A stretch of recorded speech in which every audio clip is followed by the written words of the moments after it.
Now, let me talk to some parents in here for just a minute because you can understand and identify with what I'm getting ready to say. You tell your children to say something, and usually what's the first response your children give you? Why? Now, if you had a mama like mine, why coming from a child wasn't acceptable. And typically you got a response. If it was a verbal response, you got to respond something like this: because I said so. Now, I don't want to mess with your parenting methods and all that stuff, but what I'm saying is, for those of us who understand that, and some of us even like that with our children, that when we tell our children something, we expect them to do it, whether they understand it, whether they get it, whether they agree with it or not. Why do we have those standards and not respond to our Father in the same manner? Why is it that we can't act and move when God says move, whether we understand it or not? We have him locked out. Let me finish this. The departure and the desperation. Because he stayed out there, he in essence said, I can't wait any longer. He was tired of waiting, so the lover withdraws himself. That's a dangerous place to put yourself in. When the lover of your soul starts withdrawing himself from you because you have kept him locked out by your tradition, by your comfort, by your convenience. But notice is what happens. Him withdrawing himself caused something to fail within her. It caused something to fail within her. What are you talking about? She said, my heart failed when she opened up the door and saw he was gone. She finally did get up. Her heart failed. Now watch this.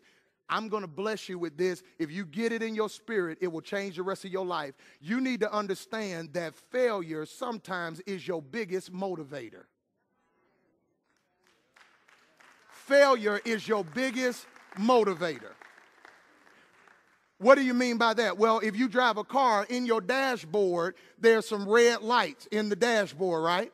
And when those lights go on, they go on for the purpose of letting you know something is wrong. Typically, they are failure notices. And so you don't look at the red light and keep smiling and driving like everything is okay. If you care about your safety in your car, then you take it to somebody who understands what those red lights are for, and you get it what? Checked out. And if it needs to be repaired, you get it repaired. Well, guess what? When failure happens in your life, that's like God's red light going off in your dashboard. And it hopefully will push you to him saying, what is wrong in my life?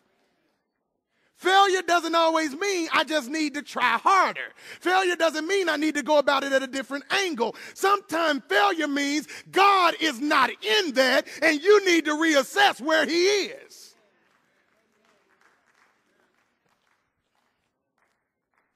So it causes something to fail in her. She looked for him, but she couldn't find him. She called him, but he did not answer. As a result of her hesitation, she does not now have his abiding presence, and she goes out looking for him on his own. And look at what happens. She got beat up. Is anybody in here ever felt emotionally or spiritually like you were getting beat up? Can I maintain that for some of you, not all of you, not a rule, but for some of you, the reason why you were feeling like that is because you were at a house that he wasn't at. Because whenever you allow the lover to stay outside and he withdraws himself, now you're at the mercy of the men of the street. I'm using that metaphorically. You're at the mercy of the men of the street. Can I go deeper for just a minute?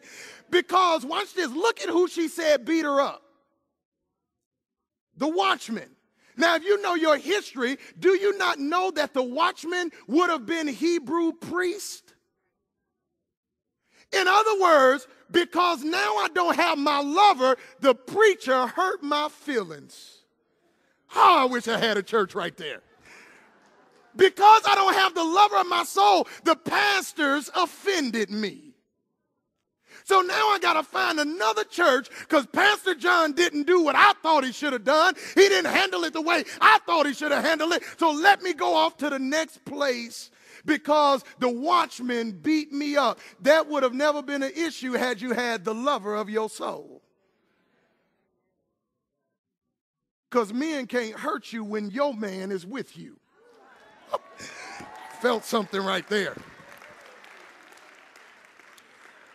I ain't the baddest man in the world, but ain't nobody gonna touch my woman if I'm right there with her.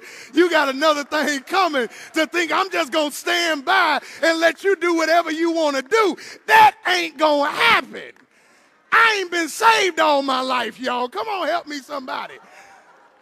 That sends me to another place. So if I have a defense mechanism in me that makes me want to protect my love, how much more does Jesus want to protect those who are the lovers of his soul?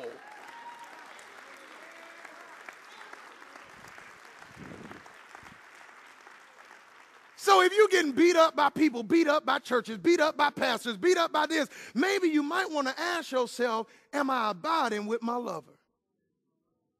Is he with me? Because if he's with me, why do I keep getting beat up if he's right here? Now, that's not going to say you're not going to have affliction. Come on, look. I'm not trying to say that life is going to be peaceful, never going to have a problem. But look at what the lover does. Many are the afflictions of the righteous. But what does the lover do? Deliver you out of all. Did he say some of them? No. He delivers you out. All right, y'all didn't get that. All right, the Lord is my refuge and my strength, a present help when? In the time of trouble.